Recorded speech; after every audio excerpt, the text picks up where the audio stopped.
Halo, dan semangat belajar untuk teman-teman semua. Ketemu lagi dengan kakak Ananda Putri Nadila dalam mata pelajaran ekonomi. Gimana kabarnya hari ini teman-teman? Sudah siap jadi pengusaha muda? Pada hari ini, kali ini kita masuk ke momen yang paling ditunggu-tunggu, yaitu pelaksanaan Market Day. Ini bukan cuma soal jualan teman-teman, tapi soal membuktikan kalau produk lokal kita punya daya saing yang keren. Sebelum kita tempur, kakak sampaikan dulu teman-teman tujuan pembelajaran kita pada hari ini. Harapannya, setelah kegiatan ini teman-teman bisa mahir mempraktekkan teori manajemen bisnis ke dalam aksi nyata, melatih mental berani dalam menghadapi pembeli, dan yang terakhir bisa menghitung keuntungan dan mengelola keuangan dengan rapi. Intinya, kita mau belajar jadi bos kecil yang hebat teman-teman. Saatnya aksi nyata. Nah, hari ini adalah puncaknya nih teman-teman. Setelah 3 minggu kemarin kita pusing mikirin rencana produksi sampai strategi promosi, sekarang saatnya kita ubah teori itu jadi cuan dan pengalaman. Ingat ya teman-teman, di sini kita belajar melayani masyarakat dengan tulus. Kalau kita melayani dengan senang hati, pembeli pun bakal datang dengan senang hati. Adapun tujuan kegiatan pada pertemuan ke-13 ini, ada 3 hal yang kita kejar hari ini nih teman-teman. Pertama, latihan transaksi nyata biar nggak kaget kalau nanti benar-benar buka usaha sendiri. Yang kedua, melatih PD. Komunikasi persuasif itu penting teman-teman. Gimana caranya orang yang cuma lewat jadi mau mampir dan beli. Yang ketiga, tes pasar. Kita lihat apakah produk-produk lokal Bengkulu misalnya yang kita kreasikan ini benar-benar disukai warga atau perlu kita perbaiki lagi ke depannya. Sebelum kita benar-benar memulai keseruan jualan nanti, ada satu tahap penting yang nggak boleh terlewat nih teman-teman, yaitu checklist persiapan akhir. Ini tujuannya supaya semua berjalan lancar dan profesional. Coba kita perhatikan beberapa poin penting berikut ini teman-teman. Yang pertama ada stok produk. Pastikan semua produk utama dan cadangan sudah tertata rapi di meja. Jangan sampai pembeli menunggu lama karena barangnya belum siap. Yang kedua ada uang kembalian. Ini penting banget nih teman-teman. Siapkan uang receh mulai dari pecahan 2.000, 5.000 sampai 10.000 rupiah supaya transaksi kita cepat dan nggak terhambat masalah kembalian. Yang ketiga ada perlengkapan pendukung. Jangan lupa siapkan kantong belanja, tisu, dan alat tulis untuk mencatat. Selanjutnya ada label harga. Pastikan harga terlihat jelas ya teman-teman, supaya pembeli merasa nyaman dan nggak ragu buat memilih produk kita. Yang terakhir ada buku kas. Siapkan buku catatan keuangan manual untuk mencatat setiap penjualan yang masuk. Nah, kalau semua poin ini sudah dicetak, kita sudah benar-benar siap untuk menyapa pelanggan dengan maksimal. Setelah persiapan teknis beres, sekarang kita masuk ke bagian visual nih teman-teman, yaitu penataan stand. Ada prinsip menarik yang kita gunakan di sini namanya mata turun ke hati. Maksudnya apa? Artinya kita harus menata dagangan sedemikian rupa supaya terlihat menarik bahkan dari jarak 5 meter sekalipun. Kalau tampilannya rapi, pembeli akan langsung jatuh hati dan percaya dengan kualitas produk kita. Nah, ini ada beberapa tips penataannya nih teman-teman.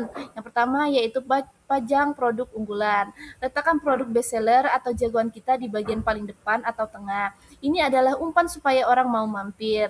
Selanjutnya adalah kebersihan adalah kunci. Pastikan meja selalu bersih dan taplak meja terpasang rapi. Stand yang bersih mencerminkan produk yang higienis. Selanjutnya ada identitas stand. Pasang nama kelompok atau brand dan poster promo dengan jelas supaya orang tahu apa yang kita tawarkan. Yang terakhir ada teknik piramida.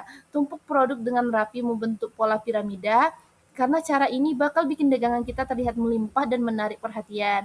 Ingat teman-teman, stand yang tertata rapi adalah undangan diam-diam bagi para pembeli untuk datang berkunjung.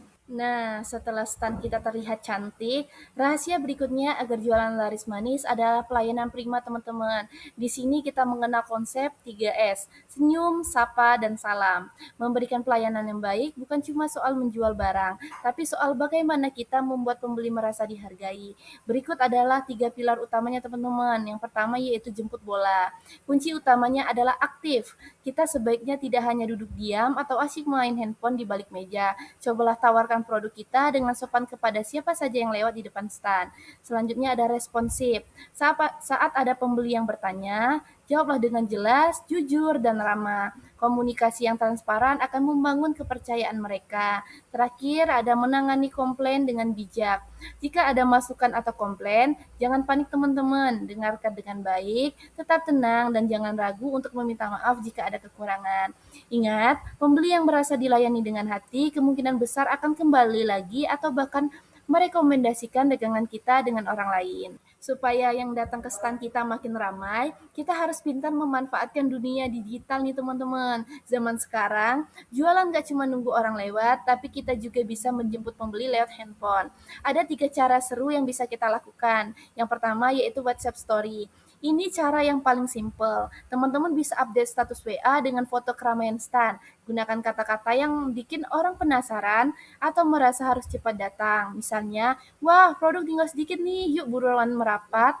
Selanjutnya adalah live atau video pendek. Cobalah buat video singkat sekitar 15 detik saja. Tunjukkan testimoni pembeli yang lagi asyik menikmati produk kita. Video yang menunjukkan orang lagi makan atau pakai produk biasanya sukses banget bikin penonton lainnya jadi lapar atau kepingin. Terakhir adalah manfaatkan media sosial. Jangan ragu untuk membagikan info bazar ini ke grup-grup online lainnya. Semakin luas jangkauan promosi kita, semakin besar peluang pembeli berdatangan ke lokasi. Jadi jangan lupa siapkan handphonenya teman-teman, ambil angel foto yang paling bagus, dan tunjukkan kalau stand kita adalah yang paling seru hari ini. Setelah seru-seruan berjualan dan promosi, ada satu hal yang tidak boleh kita lupakan teman-teman, yaitu pencatatan keuangan. Ada satu aturan emas dalam wirausaha, pisahkan uang pribadi dan uang usaha. Jangan sampai uang modal atau hasil jualan tercampur dengan uang jajan pribadi kita ya teman-teman. Nah, supaya rapi, ada 3 langkah sederhana yang bisa dilakukan. Pertama, catat setiap pemasukan. Setiap ada uang yang masuk dalam pembeli, wajib langsung dicatat di buku kas, sekecil apapun nominalnya harus masuk rekapan. Yang kedua, simpan semua bon. Kalau tiba-tiba ada pengeluaran mendadak, misalnya beli es batu tambahan atau kantong plastik, pastikan minta bon atau catatan pengeluarannya nih teman-teman. Simpan semua bukti, bayar ini dengan baik. Ketiga, hitung total kas. Di akhir acara, sebelum bagi hasil atau pulang, hitung kembali total uang kas secara teliti. Pastikan jumlah uang di tangan sama dengan catatan di buku. Dengan pencatatan yang jujur dan rapi, kita bisa melihat hasil kerja keras kita dengan jelas nih teman-teman. Selain melayani pembeli yang datang langsung, biasanya kita juga punya pesanan yang sudah dipesan sebelumnya atau sistem pre-order nih teman-teman. Supaya semua pesanan sampai ke tangan yang tepat tanpa ada yang tertukar, kita perlu melakukan manajemen pesanan yang rapi. Ada 3 langkah mudahnya. Yang pertama, pisahkan stok. Barang-barang yang sudah dipesan atau pre-order sebaiknya dipisahkan dari stok yang akan dijual langsung. Pastikan stok ini aman dan tidak sengaja terjual ke orang lain. Yang kedua, beri label nama. Tempelkan nama pemesan pada setiap bungkusan. Jangan lupa beri catatan tambahan yang detail, misalnya jika ada permintaan khusus seperti tingkat kepedasan atau varian rasa tertentu. Yang ketiga, konfirmasi pengambilan. Hubungi pemesan melalui WhatsApp untuk memberitahu bahwa pesanan mereka sudah siap diambil. Pastikan juga proses pembayarannya sudah beres atau lunas saat barang diserahkan. Dengan manajemen yang baik, semua pelanggan baik yang PO maupun yang beli langsung pasti akan merasa puas dengan layanan kita. Setelah seharian penuh semangat berjualan, ada satu hal yang menunjukkan kualitas kita sebagai wirausaha sukses nih teman-teman, yaitu kepedulian terhadap lingkungan. Prinsip kita sederhana, datang bersih, pulang bersih. Area sekolah atau tempat kita berjualan adalah tanggung jawab kita bersama. Menjadi wirausaha hebat, berarti kita juga peduli pada kebersihan sekitar. Berikut ada hal-hal kecil namun berdampak besar yang bisa kita lakukan. Yang pertama, sediakan tempat sampah. Pastikan di dekat stand kita tersedia tempat sampah kecil, teman-teman bisa memanfaatkan kardus bekas agar pembeli tidak bingung saat ingin membuang bungkus makanan atau tisu. Yang kedua, cek area setelah selesai. Pastikan tidak ada sisa makanan, tumpahan minuman, atau plastik yang berserakan setelah acara berakhir. Kita harus meninggalkan lokasi dalam keadaan yang sama bersihnya seperti saat kita datang tadi pagi. Ingat teman-teman, stand yang bersih mencerminkan produk yang berkualitas dan lingkungan yang rapi adalah cerminan kepribadian kita. Nah, teman-teman, rezeki itu memang sudah ada yang mengatur, tapi tugas kita adalah berusaha semaksimal mungkin.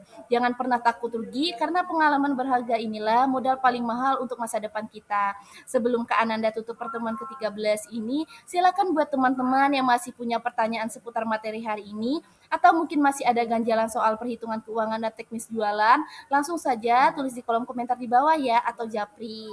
Luar biasa sekali perjuangan kalian bisa bertahan dan belajar sampai di tahap final ini. Terima kasih sudah menyimak penjelasan hari ini. Teruslah belajar dan jadilah pribadi yang teliti serta detail dalam mengelola operasional maupun angka agar bisnis kalian terus bertumbuh. Tetap semangat, jaga kesehatan, dan sampai jumpa di pertemuan selanjutnya. Selamat berwirausaha teman-teman.